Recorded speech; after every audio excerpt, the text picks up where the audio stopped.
In this lesson, we want to look at the topic of structure dimensions. There are, of course, an infinite number of dimensions, and you can decide for yourself what makes sense for you personally. You should consider in which time unit you are trading. For example, if I trade in the 1 minute chart, then one structural dimension will probably be sufficient for me. If you use more of a swing trading system, then usually 3 to 4 structural dimensions are sufficient. I use 3 dimensions because I have a swing trading system, and I would like to introduce you to my system in this lesson. The 3 dimensions I use are the daily basis, the 4-hour basis, and the 15-minute basis.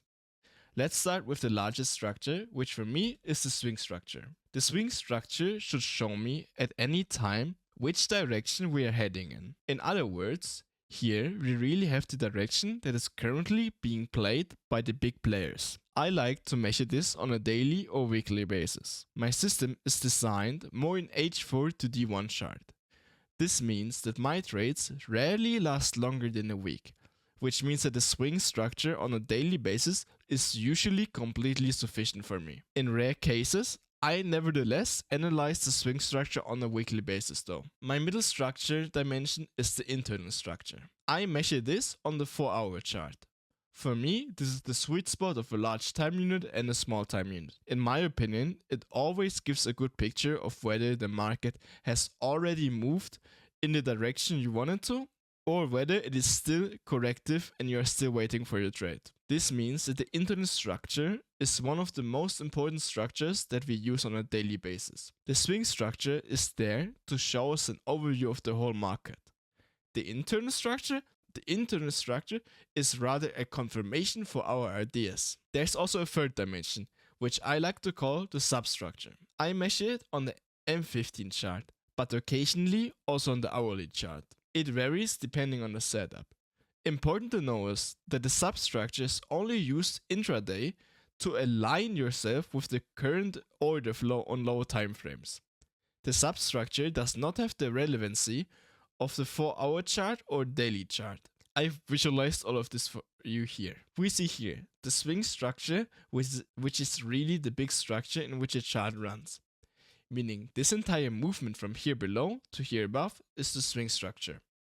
So you can see that the chart can be in an uptrend and a lot can happen in between, but none of it violates the swing structure. It is only violated when we break below the swing level. This tells us that we are long on the upside and are still looking for long moves. Then we have the second dimension, the middle one, the internal structure. Here we look at the 4-hour key points. For example, which H4 level has led us to a new high or low? We can see that this level has led us to our highest high, which means that if this low is broken, our internal level will also be broken and could therefore signal a trend shift. In this case, we could also go against the swing structure after an internal break, as long as other criteria are also met. Finally, we have the substructure. As we can see, there can be many. We only look at the most important levels here though, before significant highs and lows.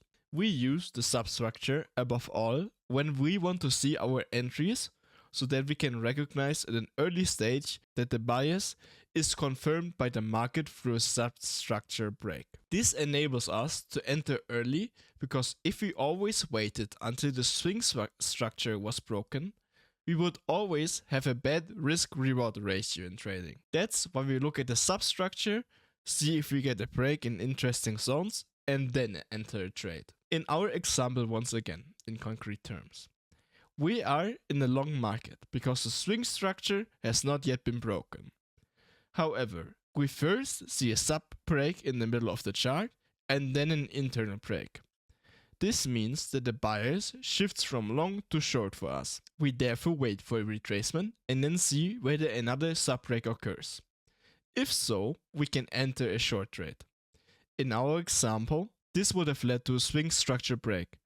However, this would be a riskier setup in our system. So, it can be said that we have 3 dimensions, and our best opportunities naturally arise when all dimensions make the same statements. Then we have the highest consistency and we have the fractal nature of the markets on our side. If all 3 are the same, then we have very simple setups and opportunities, because we have no confirmation to go against the trend and simply go with the big money. But we can also recognize through these three dimensions when a shift in the overall context of the market may be happening.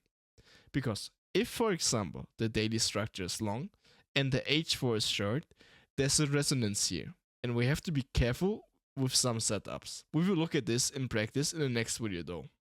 See you later.